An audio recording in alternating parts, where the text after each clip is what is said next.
Distracted feel করছেন বা করেন, তাহলে আসুন জেনে নেওয়া যাক কিভাবে আমরা বর্তমানে থাকতে পারি। How to live in present moment. মনে করুন আপনি সোফাতে বসে টিভিতে আপনার প্রিয় কোনো প্রোগ্রাম কিংবা কোনো বিশেষ একটা মুভি দেখছেন, সেই সাথে স্ন্যাক্স খাচ্ছেন কিছু একটা, অন্য হাতে আপনার ফোনটিকে স্ক্রল করে যাচ্ছেন সোশ্যাল মিডিয়াতে আপডেট কী হয়েছে সেটা জানার জন্য। এমনই সময় আপনার সঙ্গী বা সঙ্গিনী আপনাকে তার কিছু একটা কথা বলতে চাইছেন, আপনি সেটাও কিন্তু শুনতে চাইছেন। আবার সেই সাথে পরের দিনে আপনার যে কাজগুলো আছে তার একটা ওয়ার্ক প্ল্যান আপনি মনে মনে তৈরি করে দিতে চাইছেন। এরপর যখন আপনি বিছানায় গেলেন শান্তির একটা ঘুম দেবার জন্য, তখন আপনি রিয়েলাইজ করলেন যে আপনি আসলে যে মুভিটা দেখছিলেন সেটা কি দেখছিলেন আপনি বুঝতেই পারেননি। স্ন্যাক্স তো এনজয় করা হয়নি, এমনকি আপনার সঙ্গিনী বা সঙ্গিনী আপনাকে কি বলেছে বা আদৌ কি বলতে চেয়েছে সেটাও কিন্তু আপনার মনে নেই। আর বলাই বাহুল্য, পরের দিনের ওয়ার্ক প্ল্যান সেটা তো হয়নি। যে মুহূর্তে আপনি এগুলো রিয়েলাইজ করলেন, সেই মুহূর্তে একটা খারাপ লাগা আপনার মধ্যে ছেয়ে গেল। আপনি রিয়েলাইজ করলেন এটাও যে আপনি আসলে আদতে কোনো সময়ের জন্যই রিল্যাক্সড থাকেন না বা রিল্যাক্স থাকতে পারেন না। আসলে ডিস্ট্র্যাকশন ইজ অ্যাট্রাকশন। আমরা কোনো সময়ের জন্যই ফোকাসড হতে পারি না। আমাদের মন হয় অতীত নয় ভবিষ্যৎ, এই দুটো জায়গায় ছোটাছুটি করে বেড়ায়।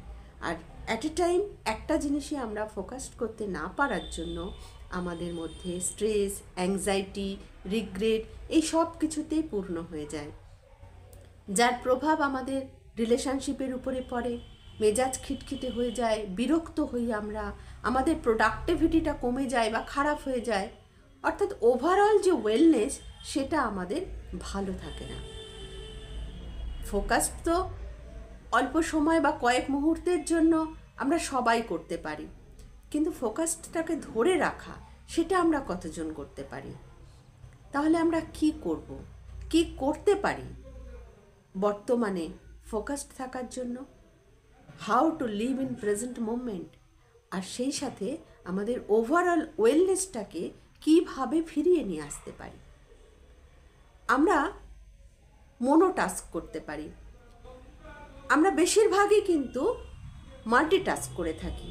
সকালের তাড়াহুড়োয় তো এমনিতেই আমাদের মাল্টিটাস্ক করতে হয়, সেটা প্রয়োজন আছে, কিন্তু আমাদের ব্রেন অ্যাট এ টাইম একটা কাজই করতে পারে।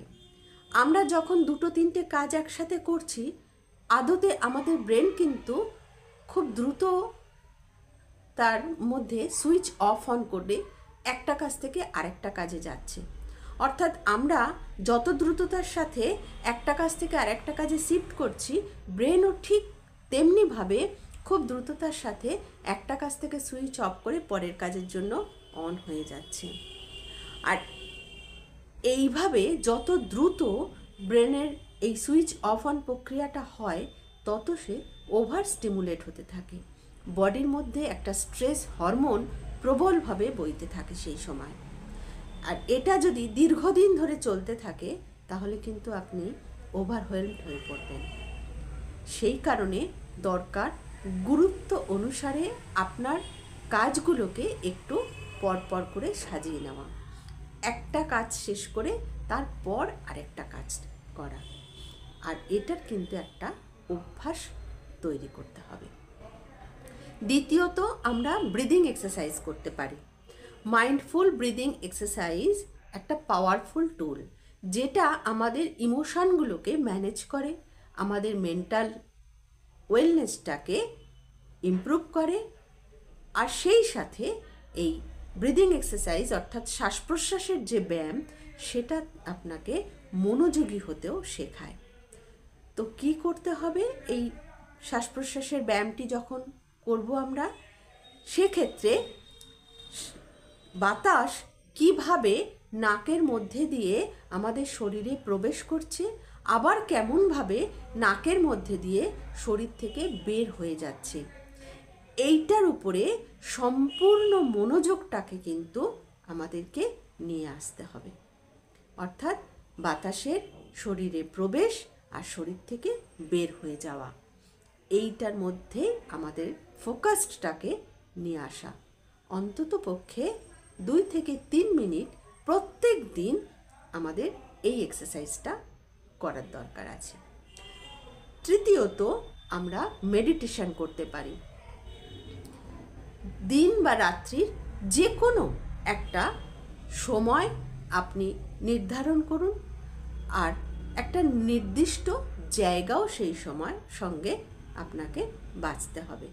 প্রত্যেক দিন ওই একই সময়ে ওই একই জায়গায় আপনাকে বসতে হবে, খুব শান্ত মনে, রিল্যাক্সলি আর কমফর্টেবলি।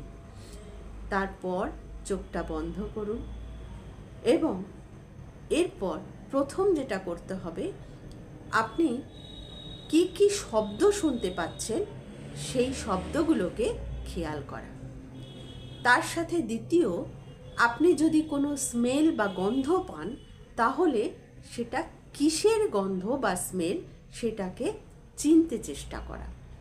তৃতীয়ত, আপনার শরীরে ত্বকের উপরিভাগে এবং ত্বকের নিচে কেমন ধরনের সেন্সেশন বা ফিলিং আপনি অনুভব করছেন সেটাকেও কিন্তু আপনাকে একটু বুঝতে হবে। অর্থাৎ ঠান্ডা না গরম, কেমন সেটা। আমাদের মাইন্ডের কাজই কিন্তু, নেচারটাই হচ্ছে সে এক জায়গা থেকে আরেক জায়গায় সব সময় দৌড়ে বেড়ানো। অর্থাৎ হয় আমরা অতীতে থাকি, নয়তো ভবিষ্যতের কথা ভাবতে থাকি। অতীতে আমার সাথে কি হয়েছে, কি দোষারোপ করা হয়েছে, কতটা বদনাম আমার হয়েছে, আমি কি ভুল করেছি, কি অন্যায় আমার সাথে হয়েছে, অপমান হয়েছি কতটা, কি করা আমার দরকার ছিল, কি করলে ঠিক হতো। আমরা এই সমস্ত কিছু যেমন ভাবতে থাকি, সেই সাথে ভবিষ্যতে কি হবে, আমি বা আমার পরিবার কতটা সুরক্ষিত থাকব, যেমনটা চাইছি তেমনটা যদি না হয় তাহলে বা কি হবে, এই রকম ভাবনা সারাক্ষণ আমাদের মন আর মাথার মধ্যে চলতে থাকে।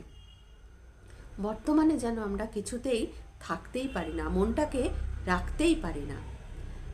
কিন্তু আমাদের এটা ভাবার দরকার আছে, যা অতীত তা অতীত, যা চলে গেছে তা চলে গেছে, সেটা কখনো আর ফিরবে না। আর ভবিষ্যৎ, যেটা আগামী দিন, যেটা কাল, সেটা তো আমি দেখতে পাচ্ছি না বা আমি জানতে পারছি না, আমি পারবও না। তাহলে সেটা নিয়েও আমার আজকের এই বর্তমানে এক্ষুনি ভেবে অস্থির হয়েও আদতে আমি কিন্তু কিছু করতে পারবো না। তাই ভবিষ্যতের ভাবনাটাও আমাদের ছেড়ে দিতে হবে। না, তার মানে এই নয় যে আমি ভবিষ্যতের জন্য কোনো স্বপ্ন দেখব না। নিশ্চয়ই স্বপ্ন দেখব, স্বপ্ন দেখায় তো কোনো বাধা নেই। কিন্তু সেই স্বপ্নটাকে পূরণ করার জন্য বা সেই স্বপ্ন সফল করার জন্য আজকের আমাকে যে যে কাজগুলো করা দরকার, অর্থাৎ আমার বর্তমানটাকে রাইট ওয়েতে নিয়ে যেতে হবে। তাহলে আপনি একটা নির্দিষ্ট জায়গা আর নির্দিষ্ট একটা সময় বাছুন, সেইখানে শান্ত হয়ে রিল্যাক্সলি আপনি বসুন। প্রত্যেক দিন কমপক্ষে 5 থেকে 10 মিনিট শান্ত হয়ে সেখানে বসতে চেষ্টা করুন। চোখ বন্ধ করুন আর নিজেকে মনে মনে এটা বলুন যে যা অতীত তা অতীত, যা চলে গেছে তা আমার জীবন থেকে চলে গেছে, সেটা আর কখনোই ফিরে আসবে না। যা ঘটে গেছে তা এখন আর আমার সাথে ঘটছে না বা ঘটবে না। আর আগামীকাল যেটা আমি দেখতে পাচ্ছি না, আদতে আগামী দিনকে আমি এক্ষুনি কিছু করে উঠতে পারবো না। তো নিজেকে যেখানে আছেন সেই স্থান, সেই ক্ষণটাকে উপলব্ধি করার চেষ্টা করুন। মনটাকে শান্ত রাখুন। যে মুহূর্তে আপনি বুঝতে পারবেন আপনার মনটা অতীতে চলে গেছে কিংবা ভবিষ্যতের কথা ভাবতে শুরু করে দিয়েছে, সঙ্গে সঙ্গে আবার মনকে সেই স্থানে যেখানে আপনি বসে আছেন সেখানে ফিরিয়ে আনতে চেষ্টা করুন। আর এটা কিন্তু একটা প্রত্যেক দিনের অভ্যাসের মধ্যে নিয়ে আসতে হবে। এক সময় দেখবেন ধীরে ধীরে আপনার মন আপনি শান্ত করতে পেরেছেন আর আপনি ফোকাসড হতেও শিখে গেছেন।